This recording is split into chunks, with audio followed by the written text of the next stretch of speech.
I created this online experience. We dropped our price $50 lower than them and stepped up our advertising. And pretty much overnight, our call volume took off.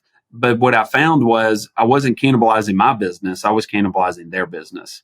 And what I tell other owners today is if it's not happening to you right now, it's because you don't know what's happening, because either somebody is already in your town and you're not paying attention, or they're going to come to your town, or most likely they're reaching into your town and they're taking calls out because they're out of market. And these direct cremation businesses, the geographic area is much, much bigger. And so you may feel like you're protected, but you may be losing, 1, 2, 3, 4 calls per month to this low cost direct cremation, that if you started an alternate brand with a different experience, that you could be keeping those yourself. Welcome to the Direct Cremation Podcast with your host, Tyler Yamasaki.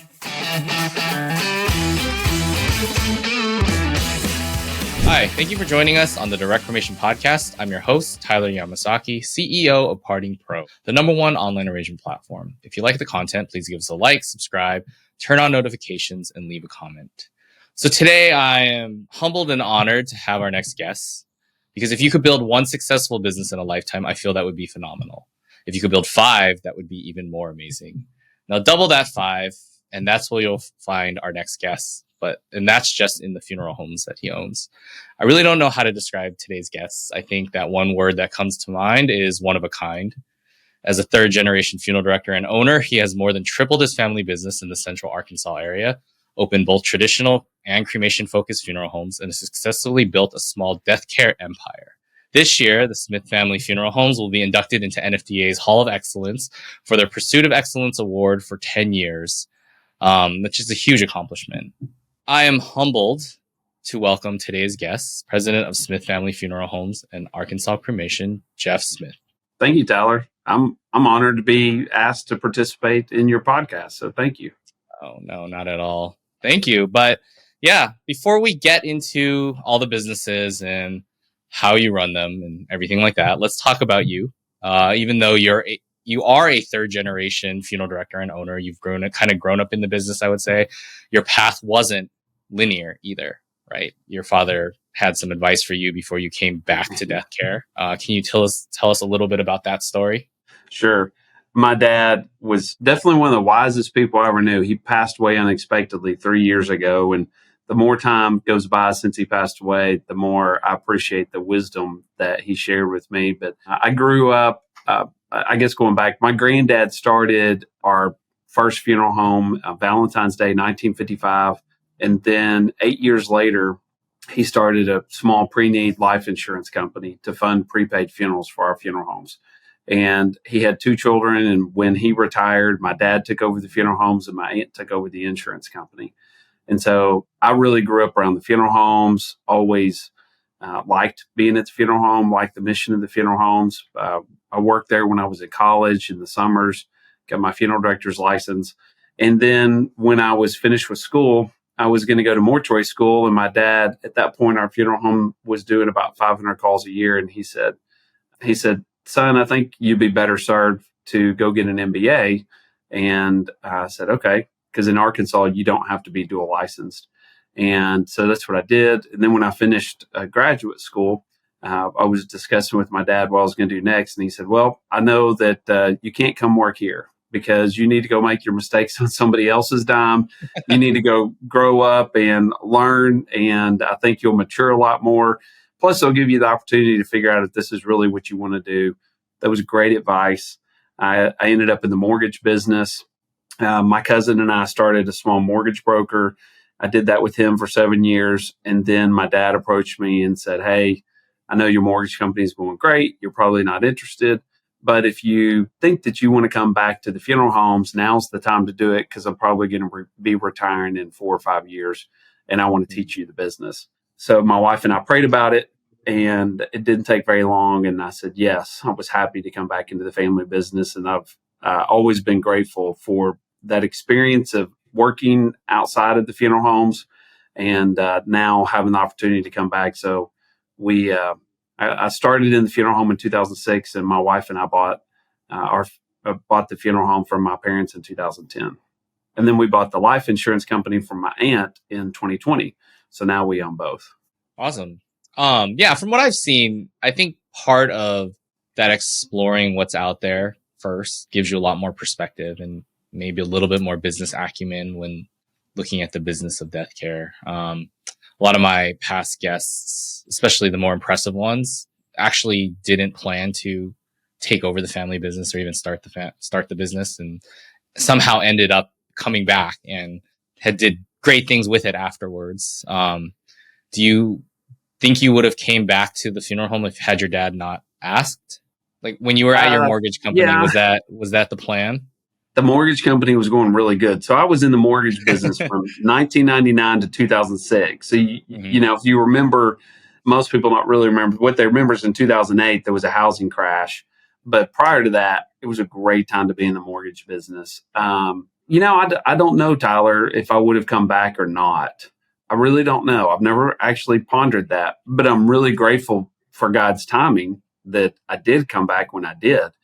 And I've never regretted it. I liked what we did in the mortgage business, but I love funeral service so much more. I mean, I get to see that, you know, everybody's in funeral service. I think if it's for you, it's in your blood. And once you get in, you really can't get out because you get a chance to help people every single day. And, you know, I never go to bed wondering if my job makes a difference in other people's lives. And I love carrying on our family tradition. I mean, it's a really high honor to be able to be third generation and continue our family tradition. My granddad had 6 grandchildren, and by the grace of God, lucky for me, I'm the only one of the 6 who was interested in funeral service and all of this. So, and I'm happy to do it. Were you the youngest? No, I was right in the middle, kind of right in the middle of everybody. And, no one even worked at the funeral home really. I had my older brother did just briefly. My younger brother did one day, and both of them, after just one day of working a funeral, working 1 or 2 funerals, were both like, nope, not for me. My cousins never even they never even worked a funeral. They never had any interest in it, and they didn't have any interest in the life insurance company. So it worked out for me. Yeah, you were like the only one, right? I was the only one, and we've been really blessed, but really because of my parents and their reputation. When I came into the business, we had 1 funeral home, and now we have 9 funeral homes. Plus, I started Arkansas Cremation, our direct cremation business. And all of our funeral homes we've purchased because the seller has asked us to buy their funeral home. We take great care of our employees and great care of our customers. My parents had a great reputation. And so we're in Little Rock. So in Arkansas, that's the center of the state, the capital. And so we know a lot of people, and I've really been blessed by that family legacy and the opportunity to, you know, partner with our friends and continue their family legacy. Yeah. So when you officially purchased, you've already mentioned you purchased, it sounds like 1 funeral home, right? Yes. For the family. And since then, like you said, you've grown into 9 plus a cremation brand. Can you kind of go over that growth of when you started purchasing more? And because I mean, that's a pretty short amount of time. What is that now? 14 years, I guess. It really happened within 10 years. For the most part, most of the growth did. So the first funeral home we purchased actually was just before I bought it from my parents, but it was after I'd come in the business. So in some ways you could say my dad really bought it for me because he knew he was retiring. And that was great. It was a great fit, wonderful funeral home, Westbrook Funeral Home in BB, Arkansas. And it really was easy. And then the next one that I purchased was a funeral home that actually failed, and they were going out of business. And I thought, well, I'll buy it. They really thought I just would buy the furniture and the cars and the assets of the business. And I thought, no, I'll rebrand it, make it our brand. And it was a startup essentially. And, that was really hard. I think that was going from 2 really long-term established, strong brands, you know, the main funeral home in town, and then basically starting up a startup in a town where there was another funeral home that had 2 other funeral homes that had been there for, you know, over 100 years, really, really strong heritage. That was really hard. And I pretty quickly, I was like, holy smokes, what did I get myself into? Because I couldn't be in 3 places at once. And the new funeral home was a lot different than the other funeral homes. And what really happened during that time was I started praying and I was like, God, I need help. Like, I need some older people. I need somebody to help give me some advice. And I met a gentleman through a few people I got introduced to, a friend and a mentor who really taught me some very sound business principles about how to, really lay a firm foundation in your business. And once we did that, it really accelerated. I think it kind of gave us the platform where we could begin to grow in a healthy manner. And what he taught me a lot of stuff, but that really basic foundation was how to really establish core values and communicate them to everybody in your organization, and what a mission statement is and what a vision statement is and why they matter. And, different people describe what those are in different ways. I don't get hung up on that. The main thing is that you have a vision and that you have a mission and you communicate them to your staff. And what that really does, and you have core values. Our core values are simple. They're teamwork, pursue excellence, integrity, and oh gosh, I'm going blank. I've got them right here on my wall. Kindness. Can't believe I went blank. We talk about them all the time. So I have them right here on my wall. We have them everywhere. And so everybody knows, like, those are the rules to play by. If you're going to be a part of our family, you need to exhibit integrity and kindness, and you need to pursue excellence. And we're always going to work as a team. And so as I did that, then I could begin to let go and empower other people. So I started empowering managers and empowering as we, took on other funeral homes, eventually hired an HR director and trusting her with those responsibilities, and could really begin to let go of things and empower other people. And another thing he taught me was sometimes the things I don't want to do can actually be a real blessing to ask somebody else to do them. So don't feel guilty for asking other people to help you or take care of other responsibilities, because their gifting is different than mine. And so we learned to figure out what people's strengths are and play to their strengths and try and help them avoid work in an area of their weakness and some other things like that. So we bought a funeral home. I bought the businesses in 2010. We did the startup one in 2012. Then we bought one in 15 and one in 16. And then we kind of took a break up till 2020. And in 2020, I bought a large funeral home in Little Rock, very close to our home office. And I started Arkansas. Well, I made some changes within Arkansas Cremation and bought the insurance company. And then in 2021, bought 2 more funeral homes. And so really what happened was in about a 12-month period, we doubled in size. And that was pretty significant. We now do over 3,000 calls a year, over 800 in the Cremation Society and the rest in our funeral homes. But all of that work I did, really from 2010 to 2020 was really laying that foundation where we could really grow and still take care of our families and still do a great job. In fact, with this year, we've won 2 different awards for best places to work in Arkansas. So I attribute it, honestly, a huge part of it to creating those core values and having a clear vision and mission so that the people who work for us know that know what they're signing up for and what they're a part of. Yeah, I can't say enough about doing that as well. It took us a few years to establish core values and making sure that everyone understood not only your core values, but your purpose and what you're really trying to do. And you realize that if you could define those well and you find people that fit that, not everything's going to fall in place automatically. There's still obviously stuff that needs to be done, but it helps you understand, here's kind of the benchmark of where your employees or who you work with should fall, right? Yeah. If you want to grow, you have to do that, because the way that it was taught to me was if you're a small business and you've got, maybe 15 employees or less, the owner can manage everything. But it's really, if you think of like a wheel, you got the hub in the middle and all the spokes coming into it. And so, you could probably handle about 15 people, maybe 10 full-time and some part-time. But if you start to add more people, which would be more spokes, the more you stick in that, the hub, the weaker the hub's going to get and the weaker the wheel's going to get. You can't just keep putting more spokes in. And so you have to change you got to change your model.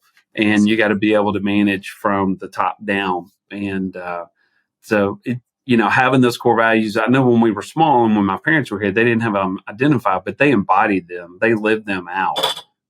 And if they saw somebody who worked for them who wasn't living them out, my dad could just have a direct conversation with them. But as you get bigger, you can't do that near as well. Yeah. So you have to have another way to communicate and uphold those values.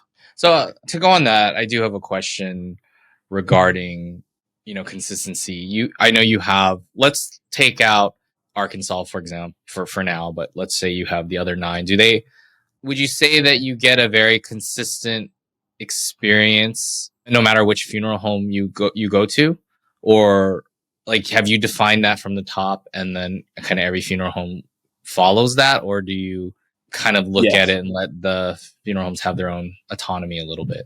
Yes, I do think you get a very uniform experience. I worked with Johnson Consulting for a while, and they taught me some really good business practices about how to create incentive plans that align everything within your company. And so our incentive plans start with customer satisfaction. And so when we're measuring customer satisfaction, we ask all of our customers, how do we do?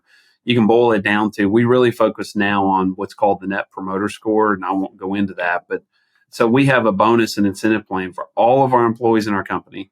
And now each position may have a different level of incentive, but the bonus plan only comes into play if, as a company, we obtain 2 things. We have to hit our customer satisfaction scores, and then we have to hit our revenue goals. So if we have a bad quarter, we do it quarterly. If we, it's the funeral business, the death rate can be down. Our death rate's been down this year, unfortunately, some, and we can't control that. And so the bonus plan had, if we hit our revenue goals, mainly if we hit our customer satisfaction goals, now everybody's eligible for the bonus. And we set our customer satisfaction bar high.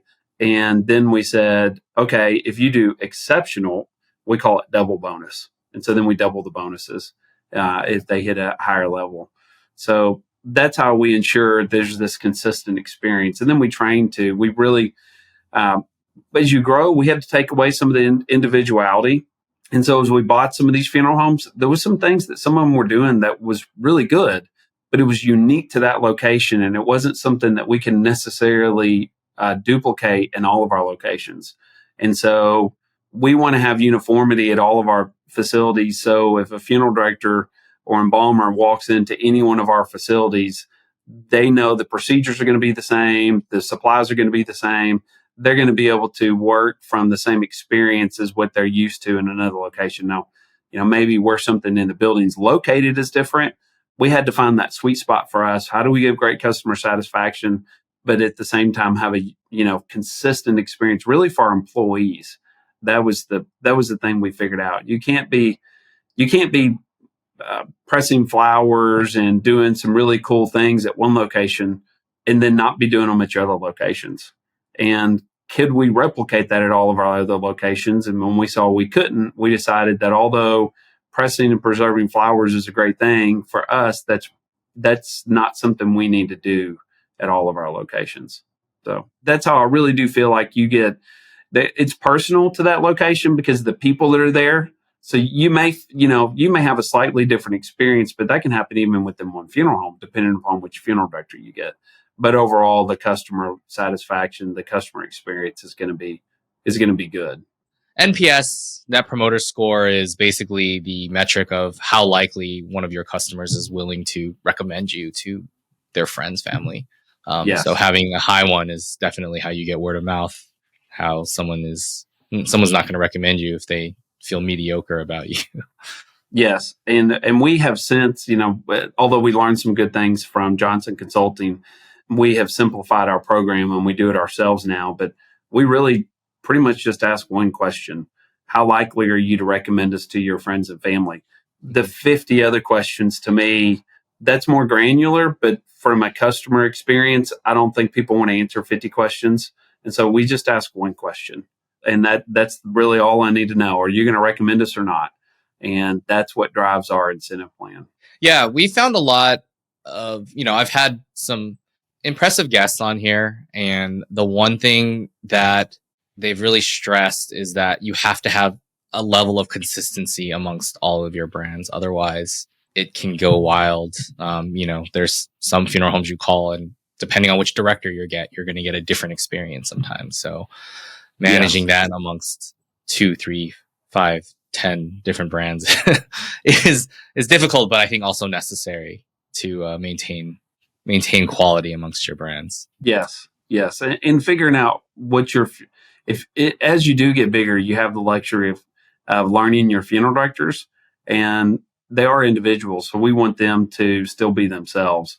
And some funeral directors, all of our funeral directors can meet with every family or work any service, but some of them are, a little more comfortable or maybe better known. We do a lot of Pentecostal services and a lot of Catholic services. And, we kind of have directors that we want to work those services. We have one director who lost a child herself, and she just really has a heart for helping families who have had tragic loss, whether it be a child or some type of tragedy. And she takes those families and does a great job with it. So there are some advantages to being a little bit bigger, and we move people around. We try to keep them in one place, but we're not afraid to send them where we need them. Awesome. So when you look at a funeral home or area, and when you think about, all the, let's say, acquisitions you've done, are there certain characteristics that you look for when an opportunity arises, or is each one kind of a one-by-one basis? Because it sounds like you bought one and then it was basically a startup and you had to start it from scratch. Other ones, you've bought some of the bigger ones in your area.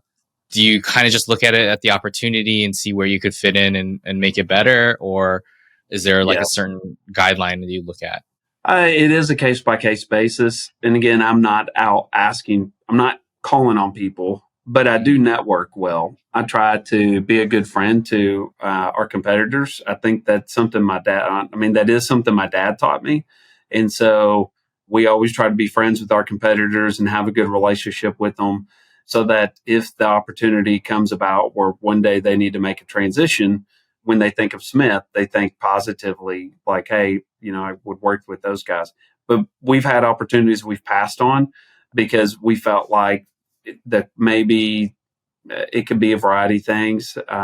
Maybe the facility just needed so much work. I didn't feel like we could pay a price that the seller would be comfortable with. And I knew that if I paid them what they felt like their business was worth, and then I had to turn around and spend twice that much to repair their facility, for me, economically, that didn't work. Or if we're going, maybe because of the competition that's in that market, although I'm not afraid of competition, sometimes it's not always the best fit. And so there's some that we've said no to, but mainly we try to look at, and geographically, we don't, we're pretty heavily around Central Arkansas. So we haven't really expanded outside of Central Arkansas. But every opportunity is unique. And then, of course, the buyer and seller, you have to be able to agree upon a price. So, if you can't agree upon a price, then sometimes you say, hey, best of luck. Maybe not now, maybe later, and see where it goes. Cool. So I want to talk to you about Arkansas. From my perspective, I think death care providers sometimes get attached to this romantic ideal of death care. And sometimes it can hinder being able to see what families want or accepting kind of what families are choosing. But, you have 9, let's say, traditional brands, and now you have a cremation brand as well, which you've done quite well with. What was the thought process behind operating that and not just kind of doubling down, I'd say, on more of the traditional? So, when we first started Arkansas Cremation, I would say I was lukewarm on it. So we really didn't invest super heavy. We didn't have a clear differentiator between Smith Family Funeral Homes and Arkansas Cremation. And I put an ad in back then. This was over 10 years ago. The phone book was still in use, and the yellow pages, and so we had an ad in the yellow pages and some online ads, but I wasn't really pushing it or promoting it because I had this feeling like I didn't want to cannibalize my own business. And I think that's a really common thing from traditional funeral home owners. They say, well, I don't Very, want to, very, I don't want to very, cannibalize. very, very, very common. Yeah. Yeah. Yeah. And what I began to see was other people were starting to do. In fact, there was a very aggressive low cost competitor that entered our market, or they started up. They didn't enter, but they started up in our market. And I just had an epiphany. I was like, wait a minute, those guys are growing quickly. Their price is drastically lower than everybody else in the market. I can either sit over here and continue to do 100 something calls a year at Arkansas Cremation, or I can, I don't want to, kind of, I can go head to head with them. That's probably the phrase I would use. Yeah. And, Okay. and so I just said, so when I really decided to turn up the volume and go head to head with them was in 2020. If you recall, I said we bought the largest location we've ever bought was in 2020. And that location had a retort. And then we already had one retort. So now we had two retorts. And I was like, okay, now I have the capacity, or I started thinking about this in advance. I thought, I'm going to have the capacity. I'm going to have excess capacity. We were charging around $1,800 or something like that in our low cost cremation brand. And there was this low cost competitor that was charging like $795 or something like that. And I just said, I'm going to go all in. And I'd met you guys. I think from the word go, I started with you guys. It was part of my decision making process was to really differentiate the brands and the experience. And so we partnered with Parting Pro, and I created this online experience, and we dropped our price $50 lower than them and stepped up our advertising. And pretty much overnight, our call volume took off. But what I found was I wasn't cannibalizing my business. I was cannibalizing their business. And what I tell other owners today is if it's not happening to you right now, it's because you don't know what's happening, because either somebody is already in your town and you're not paying attention, or they're going to come to your town, or most likely they're reaching into your town and they're taking calls out because they're out of market. And these direct cremation businesses, the geographic area is much, much bigger. And so you may feel like you're protected, but you may be losing, 1, 2, 3, 4 calls per month to this low cost direct cremation that if you started an alternate brand with a different experience, that you could be keeping those yourself. But it was very important to me when I did this was to have a really unique differentiator. So for us, if you come to Smith Family Funeral Homes, you get the white glove treatment. If it's a direct cremation or it's a full memorial service or casketed funeral with cremation after, whatever, you're going to get great service, white glove treatment across the board. Pretty much everything's included in our packages. Arkansas Cremation is an all online experience. We meet no families in person. So we power everything through Parting Pro. That did help me keep my costs down. So I have employees that are strictly dedicated to Arkansas Cremation. They do not work in Smith. They are Arkansas Cremation. I think that it's really hard to ask a funeral director to switch hats and switch gears. Yeah. And so all those things together, took us from, maybe 150 calls a year to this year we'll go over 900 calls in our direct cremation business. And probably I could turn up the volume even more if I wanted to stretch more geographically. And we started advertising through Google ads and that type of thing in a broader, if we expanded our reach. But I'm mainly focused on that direct competitor I have right here in my backyard. And so, does that answer your question? How, why we did it and how we do it and that type of thing? Yeah, it does. No, that's exactly what I was wondering because, one, it is outside, I think what people who aren't running both don't realize is it is a kind of a completely different business. It's not, obviously it's in death care and you're serving families, but the type of employees that you have that are working on it and the type of cases that you deal with are a lot different than full service. And to try to have the same people doing both, it's not really, it's a completely different business. It is a different business. And those consumers that are choosing Arkansas Cremation, they most of them know about Smith, and they're not choosing Smith for a reason.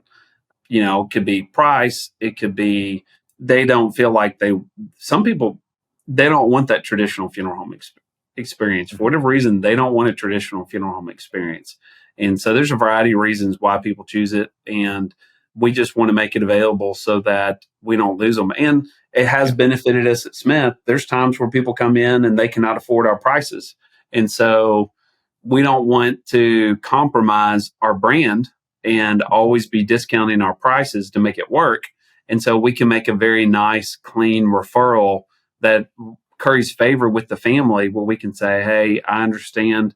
Would you like it? There's another low-cost competitor. They're very different than us. It's all online. They don't meet you in person. It's cremation only, and they do no services. It's strictly direct cremation. But would you like for me to have one of them give you a call?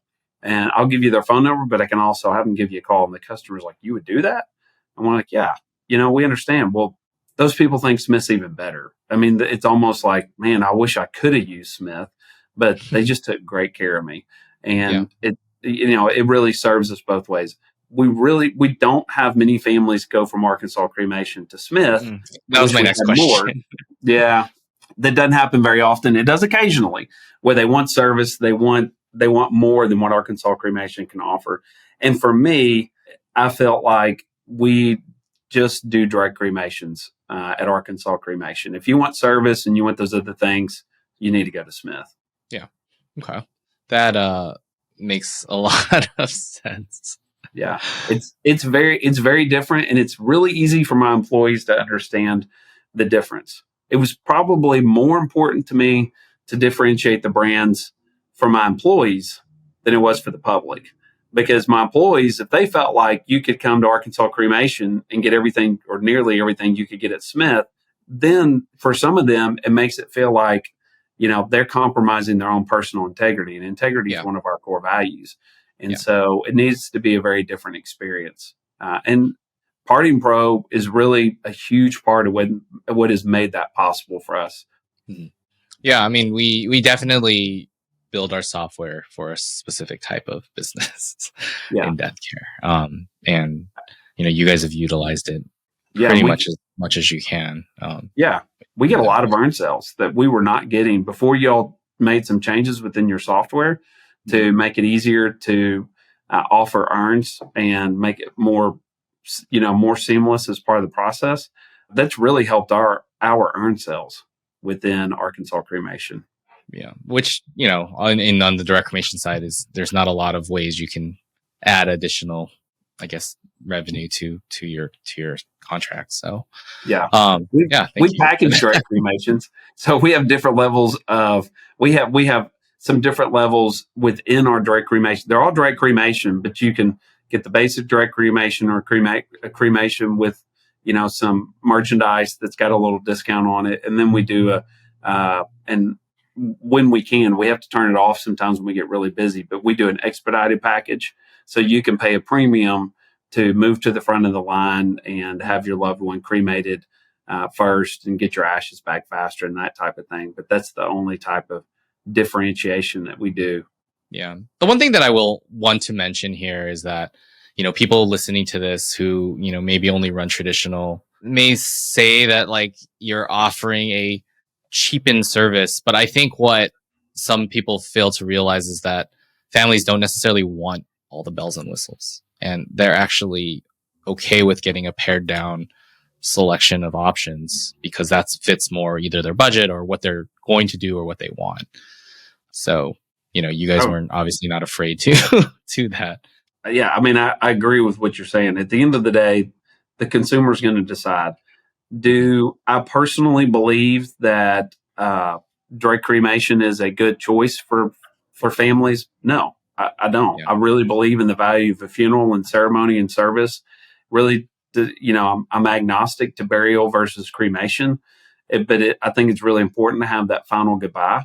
And I lost a brother who we had to have a closed casket funeral due to the circumstances of his death, and I know how difficult that can be to not be able to have that final goodbye. I had a neighbor who's much older than me that I was very friendly with, and I saw him leave in the ambulance one day when he was sick, and I liked Mr. Finney. You know, I would sit outside and talk to Mr. Finney and stuff. He would sit in his driveway and visit with him, and there was no funeral. The kids were out of state. Mhm. They had a direct cremation, and there was no service, no ceremony, and you know, it felt hollow to me. So Yeah. I am very much an advocate for funeral service and for having a service, but I can't change the trend society as a whole. And so if Yeah. consumers are looking for that direct cremation offering, you know, I want to be there. I want to be in that space and offer that to them, because I certainly believe they get a better experience with Arkansas Cremation than they do with our other low cost competitors. I want to ask you a question on that. And I know you may not know, and it doesn't sound like a lot of people that I've asked know either. But do you feel like, because you're serving, you said like 900 a year direct cremations through that brand, and probably more through Smith as well. Do you feel like they are still doing something outside of that, or are they literally just collecting the cremated remains and putting them in the closet or spreading them somewhere? The majority are doing nothing. I know from having worked over there and visiting with our staff, the majority are having no service at all. But that doesn't mean that a lot of them, a lot of them are still having a service. So maybe they attend there's some particular religious denominations around here that are almost anti-funeral home, because they have volunteers that can perform the duties of the funeral director. They have a columbarium in the church, and it's just, you know, why would you go to a funeral home and pay this much money when you could just go get the cremation done and bring us the urn and we'll do it. So, you know, those types of churches really, really like Arkansas Cremation. And then there's people that, they have services, they have non-traditional ideas, and they may want to do a party at the house, or they may want to wait until the spring, or they're all going to go to the lake together, or whatever it is.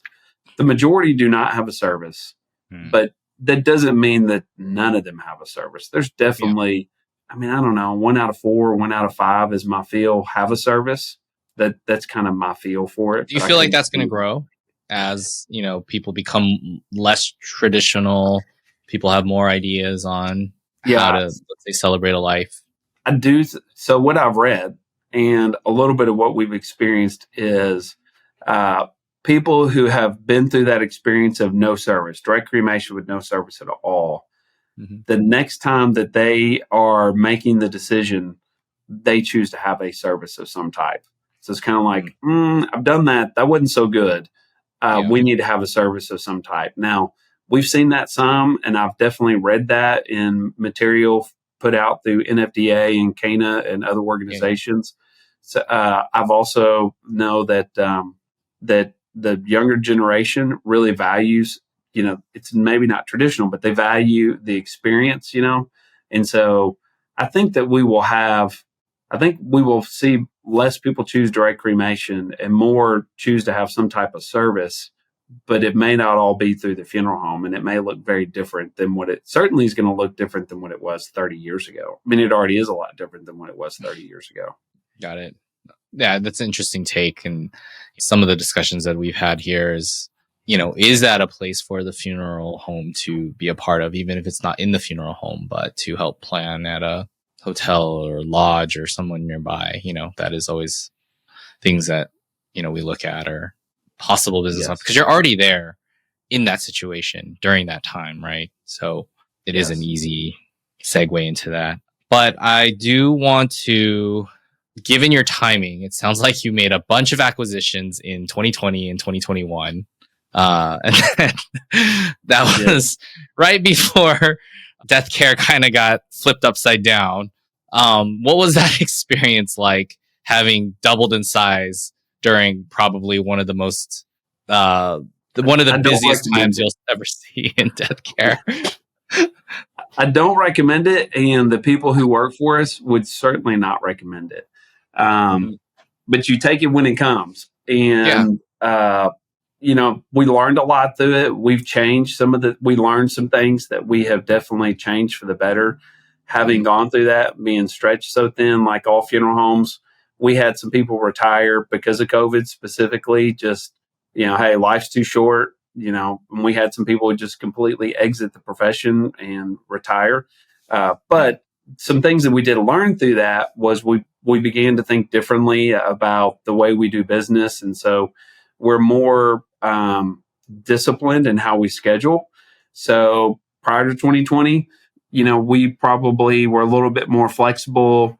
Hey, when do you want to come in? We would scramble to find a funeral director to meet you. Now we know in advance, okay, here's the directors we have available. Here's the times we have available. And we tell the family, we can see you today at 2:30, or we can see you tomorrow at 10 a.m. or noon, or 9:30 or noon. And so we got more disciplined in our scheduling.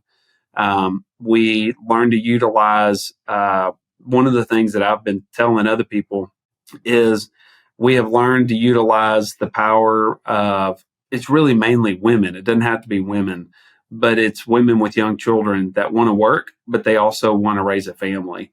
And so we've had some females that turn out to be great employees that, they may not come into work until 9 or 9:30, and they're out the door by 2:30 or 3 most days, because they want to drop their kids off and they want to come to work, and then they want to leave in the afternoon and go pick their kids up. And what we found is 2 of those ladies are better than 1 full-time person oftentimes, because usually they will give you extra. They will work extra if you really need them to. And what happens after 3:00, you can probably bring in a different part-time person that is maybe not licensed, and they can come in and conduct a service or visitation or whatever it is at night, but you don't need the same skill set as you need. And so that is one thing that we kind of rethought our employees, and we train, we grow our own people a whole lot more now. So we look for people with, we're not looking for people with experience or with licenses and that type of thing. We couldn't find them. We still can't hardly find them.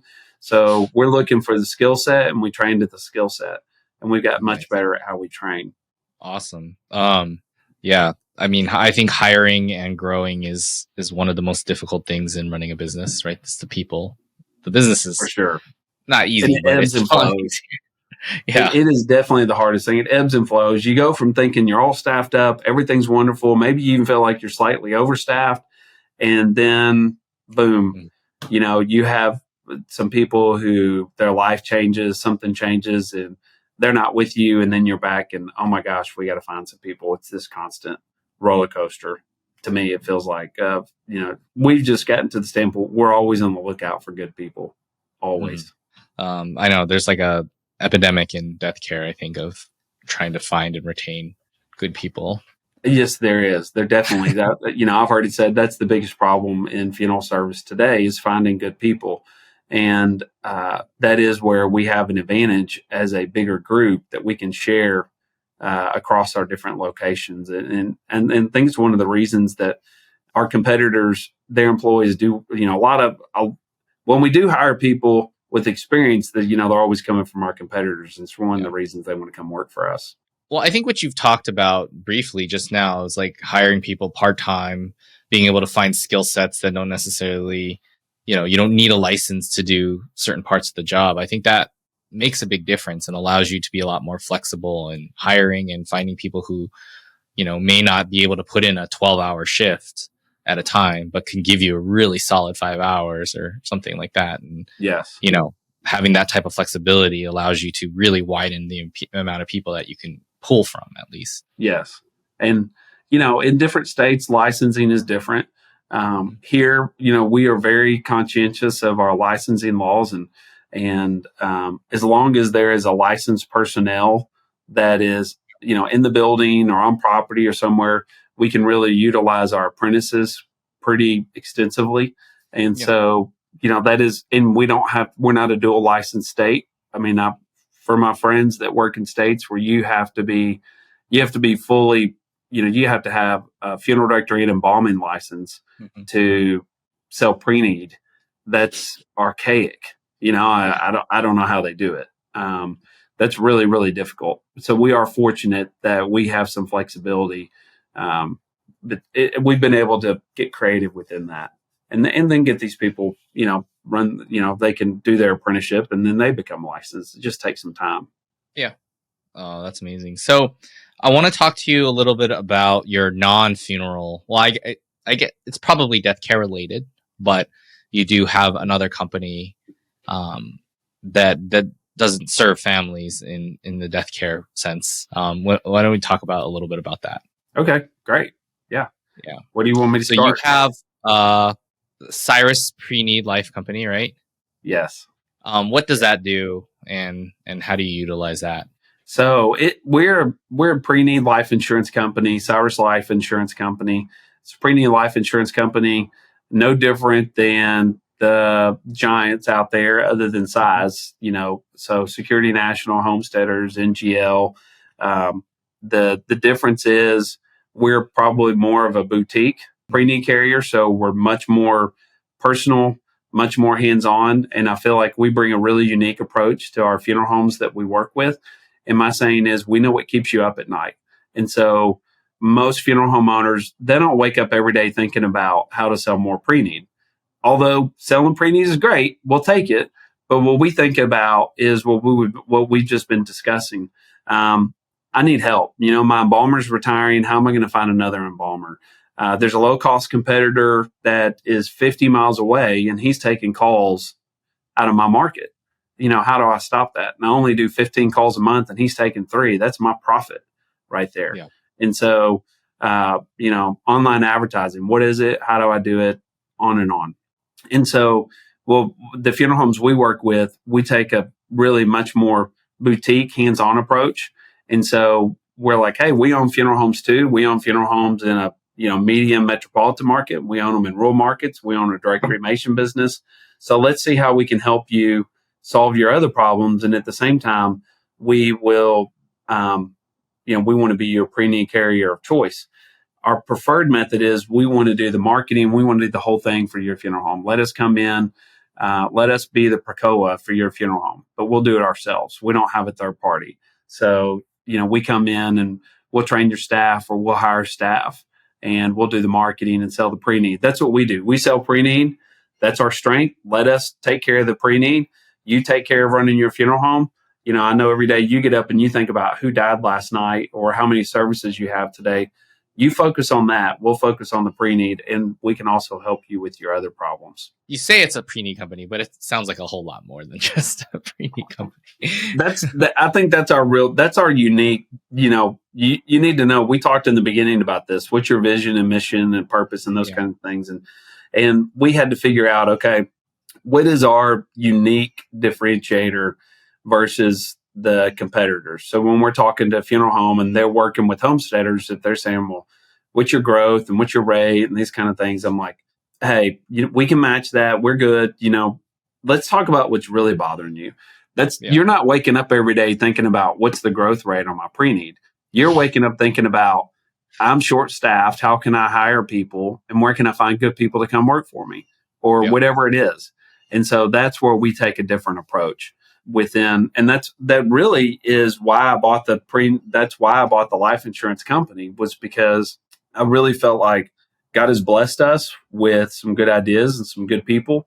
And we want to help other funeral home owners be successful, because going back to what I was saying about the value of a service, I believe that a healthy funeral home helps create a healthy community. And if we can, through our life insurance company, if we can help our friends, operate in a healthy manner, maybe they won't feel like they need to sell their business to a big chain or big corporation or exit the business altogether. So it's very much hey, we want to come partner with you and we want to help you grow your business, not just your pre-need. I see. Amazing. So you're at 10 businesses, a life insurance company. What's next for, I don't even know what you would call it. Like, you're not just Smith Family Funeral Homes anymore. You're kind of like a mini SCI or mini FTG or something. I don't know about that. You need to come up with a new name for your group. We have a name for it. Yeah. So within our company, we don't really talk about it publicly, but we've got the 2 forward-facing companies, Cyrus Life Insurance Company and Smith Family Funeral Homes, and Arkansas Cremation. Those 3, public facing companies. But then the management company that we called Cyrus Works. So the idea is, the management team, me, our HR director, marketing director, sales director, all that, we all work at Cyrus Works, and then we contribute and assist to these different companies. And I'll tell you, because I get asked this question, how did we come up with the name Cyrus? And the short version is, because my last name's not Cyrus, Cyrus, but the short version is, if you're familiar with the Bible, in the Old Testament, there's a story. The nation of Israel was taken captive by the Babylonian Empire, and they went into captivity for several years. Like, they literally moved them out of Israel, and they put them to work as slaves, and they held them in a foreign land. And there was a king, King Cyrus the Great. Most people have heard of Cyrus the Great. It's argued that he was the most successful emperor ever. I won't get into that debate, but the Bible specifically talks about God chose to use Cyrus to do his kingdom purposes. And Cyrus decreed that the nation of Israel could be set free. And not only set free, that he would give them the money to go rebuild Israel. And the reason that story resonates with me is I'm a believer, and I want to be used by God for his kingdom purposes. Cyrus was used by God for his kingdom purposes. Cyrus wasn't he wasn't Jewish. Back then there wasn't even Christianity. He didn't even know who God was, but God still used him to accomplish his kingdom purposes. So that's why we chose the name Cyrus. Oh, nice. So there's a good meaning behind it. It's not like your middle name. No, it's not my middle name. No. Got it. Okay, cool. So what's next for Cyrus Works then? Kind of buy a few new funeral homes, or if the opportunity comes, if friends call and the opportunity comes, sure, we may buy some more funeral homes. I don't see us branching outside of Arkansas. I don't see that happening on the funeral home side. Mm-hmm. We want to grow the life insurance company and continue to help more funeral home partners. And then I'm really intrigued by aftercare and the idea of all the things you have to deal with after someone passes away. When my dad died, October will be 3 years. It was a real sudden heart attack, totally unexpected. And I didn't, to me, aftercare is a loose term within the industry. But the idea of aftercare from the true standpoint of, hey, we know what you're about to have to deal with. I call it having a guide that can help walk you through all the things you need to take care of. Not the legal things, not the financial things. There's attorneys and financial professionals for those. It's the 1,001 other little things that you don't even know what they are, and you don't know you don't know what they are, and you don't know what you need to be doing until they oftentimes creep up and they bite you in the butt.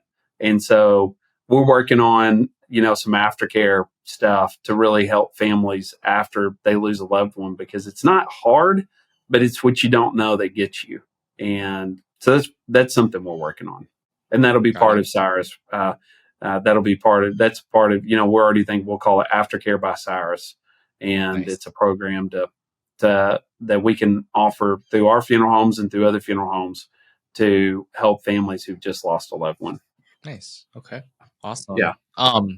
So this is a 2-part question, but is there any trends or things that you've noticed from the consumer side, from the family side, post COVID, now that we've had, about 1.5 years, I'd say, of quote unquote back to normal times?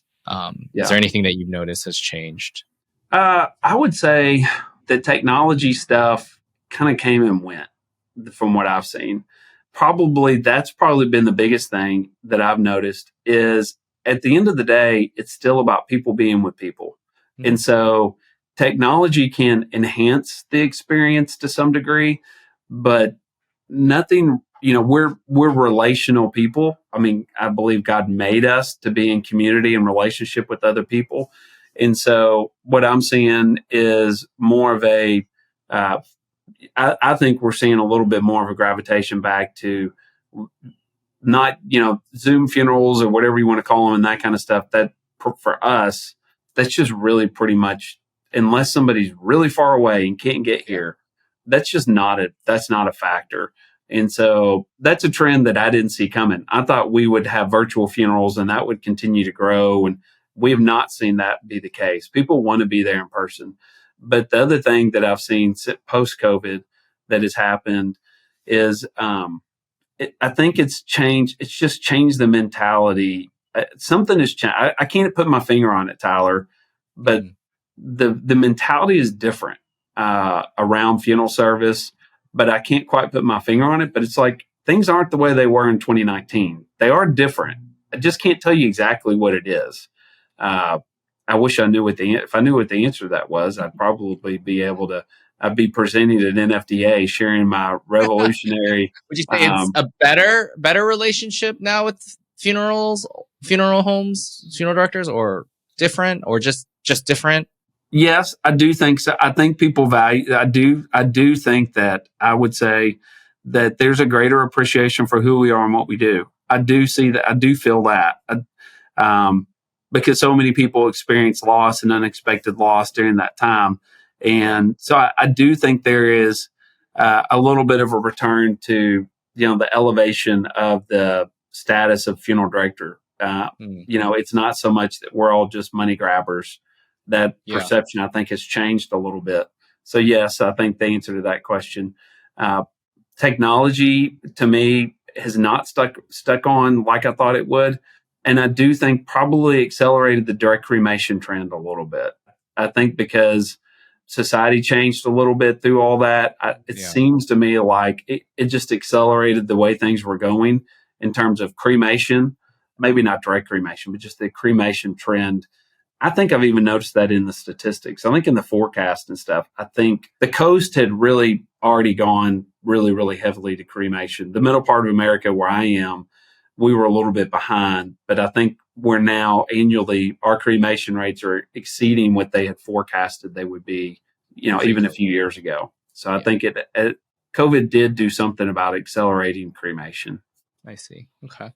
Well, this is a question we ask everybody, but what do you think death care looks like in 10 years? You kind of see customers from the whole side. I got a pretty good idea.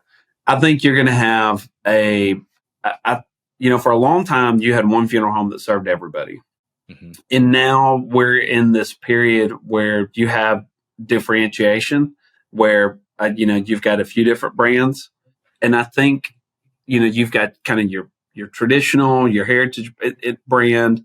You may have your kind of medium price brand, and then you've got your low cost, more direct cremation or type brand. I don't think we're going to become like hotels where Hilton owns 30 brands. I don't think that's going to happen. I think it's actually going to narrow down to only two types of funeral homes. You're going to have the really good service brand, and they're going to continue to do good and do healthy. They may not do as many calls as they once did, or they may do more cremations than they once did. I don't see that going away at all. In fact, it may even grow some. Mm-hmm. Those funeral homes, whoever rises to the cream of the top, they probably will have growth. And at the bottom, I think the low cost direct cremation or low cost burial, I think that's going to continue to grow. For better or for worse, I think that part of the market is going to continue to grow.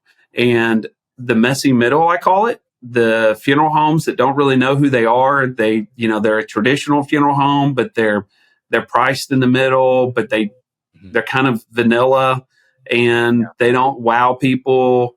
I think they're going to get cannibalized. I think they're going to get cannibalized by the top and by the bottom. And so you may not see the funeral homes close their doors, because a funeral home can go part-time. You can lock the door and just come in when the phone rings. So I don't know that you're going to see a big reduction in rooftops unless the owner passes away or can't, and the family just shuts down the funeral home.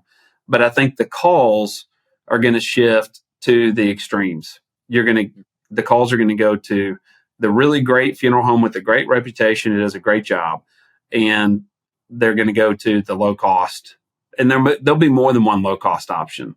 There'll be multiple low cost options in a market. That's where I think we're going.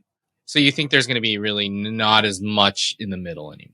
No, I don't think there'll be much in the middle. And I define the middle as traditional funeral homes that don't really know who they are and they don't differentiate themselves from their competition. If you're not creating a brand if you're not marketing your brand, if you're not out there on social media, if you're not promoting yourself on social media, if you're not doing paid advertising to build up your brand and backing it up with great customer experience and those types of things, I think that consumers don't, then they're going to have a hard time understanding, well, why should I go to ABC Funeral Home and pay twice as much as I can for XYZ low cost funeral home? I'll just go to the low cost guy. Yeah. Versus Smith. Well, Smith, I could show you on Facebook where we just had yesterday, it just occurred where at one of our locations, a guy posted on Facebook. He made a Facebook post and he called it a rant and a rave. And he ranted about how terrible our competitor was. And then how a few months later, his family used our funeral home and he raved about how great our funeral home was. And as of yesterday afternoon, when I looked at it, there was 27 comments on that. Over 20 of them were all backing what he said. They were all talking about how great Smith was. And then not all of them, but a lot of them were talking about how they had less than great experiences at our competitors. And so, you can't even pay for marketing like that. No, you can't. But to even have a seat at the table, you got to go great customer service. You need to be on Facebook.